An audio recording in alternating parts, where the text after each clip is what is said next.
तो Agatha all along का episode number 7 is finally here और इसमें हम लोगों को लिलिया के पास्ट और रियो कौन है उसके बारे में बताया गया है। तो लेट्स टॉक अबाउट इट। सबसे पहले तो ये सिर्फ एक रिव्यू सब ब्रेकडाउन वीडियो है जिसमें कि मैं पूरी स्टोरी के बारे में बात नहीं करूंगा। एपिसोड में जो की मेन चीजें हुई सिर्फ उसके बारे में बातें होंगी। तो इस एपिसोड का पूरा फोकस हम लोगों को लिलिया पे रखा गया है और हम लोगों को बताया गया है कि लिलिया के आखिर पास्ट क्या है और वो क्यों टाइम टाइम पे ब्लैकआउट हो जाती है, जहाँ पे हम लोगों को ये पता चलता है कि लिलिया के पास एक पावर है जिससे कि वो अपने लाइफ को किसी भी मोड पे जी सकती है, यानी कि पास्ट प्रेजेंट फ्यूचर वो अपने लाइफ को कोई भी टाइम पे जी सकती है। और जो हम लोग हमेशा इसको देखते थे कि ब्लैकआउट हो जाती थी, वो असल में ब्लैकआउट नहीं होती थी बल्कि वो अपने अलग टाइमलाइन में चली जाती थी जहाँ पे वो अगर बड़ी है या फिर कभी छोटी होती थी। और क्योंकि इसके पास ये पावर है तो ये पावर इसको ये भी अलाउ करती है कि ये जो अपना फ्यूचर है पहले ही देख ले और किसके साथ क्या होने वाला है वो उसको पहले ही पता चल जाता था, जो कि ये टाइम टाइम पे वार्न करने की कोशिश भी करती थी वो ब्लैकआउट्स के थ्रू। लेकिन लोगों को लगता था कि ये बुढ़िया कहीं खिसिया तो नहीं गई है, इसीलिए कोई भी इसकी बातों को सीरियसली लेता ही नहीं था। यहाँ पे मैं एक इंटरेस्टिंग चीज बताना चाहूंगा इस एपिसोड की, जो कि मैंने नोटिस की और मेरे को बहुत ज्यादा पसंद आई, कि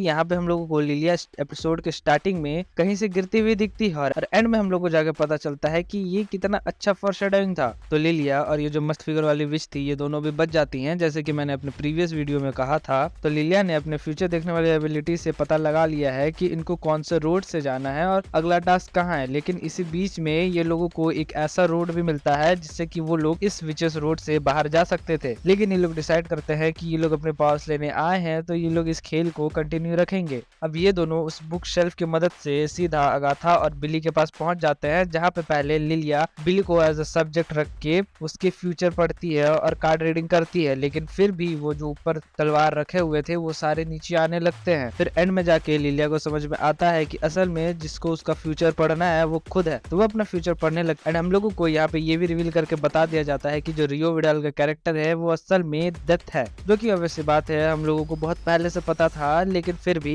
इस एपिसोड में वो उस चीज को कंफर्म कर दिया गया है कि रियो और कोई नहीं बल्कि लेडी डेथ है। और ये चीज अगाथा को पहले से पता थी लेकिन वो किसी को बता नहीं रही थी क्योंकि उसको ऐसी चीजें पसंद है। तो यहाँ पे ये टास्क करने के बाद ये लोगों का दरवाजा खुल जाता है अगले स्टेज के लिए। लेकिन यहाँ पे लिलिया सभी को भेज देती है लेकिन खुद ही वहाँ पे रुक जाती है ताकि वो सेलम 6 का काम तमाम कर सके। और एक चीज विचेस रोड की यहाँ पे ये है कि जब किसी एक विच का टास्क खत्म हो जाएगा, यानी कि जो विच वहाँ पे जो टास्क उसको दिया गया था वो खत्म हो जाएगा, उसके बाद अगर उस सेम लेवल पे रुके रहती है तो बहुत सारी अनहोनी होने लगेगी, बहुत सारी अनयूजुअल चीजें होने लगेंगी। तो इसी चीज का फायदा उठा के लिलिया अपने आप को वहीं पे रोक देती है, बाकी सबको भेज देती है। And at the same time Agatha का पीछे करते हुए सेलम 6 वहाँ पे पहुंच जाती है, जिनको की लिलिया रोक के रखती है और उस पूरे बिल्डिंग को उल्टा कर देती है। और क्योंकि बिल्डिंग के छत में बहुत सारी तलवारें लटकी हुई थी तो जैसे ही बिल्डिंग उड़ती है उल्टी सभी एक एक करके निपट जाते हैं। यहाँ पे लिलिया थोड़ी देर तक लटकी तो रहती है लेकिन वो भी वहाँ से गिर जाती है। और जैसे कि मैंने बोला था कमाल की फोरशैडोइंग देखने को मिली थी इस एपिसोड में। एपिसोड के स्टार्टिंग में हमने देखा था कि कैसे लिलिया कहीं से गिर रही है, तो वो सीन सीधा कनेक्ट होता है इस लास्ट सीन से। और हम लोगों को दिखाया तो नहीं गया कि लिलिया मर गई है, लेकिन जहाँ तक लगता है कि लिलिया सच में मर गई होगी या फिर हो सकता है कि नहीं भी मरी हो, वी डोंट नो,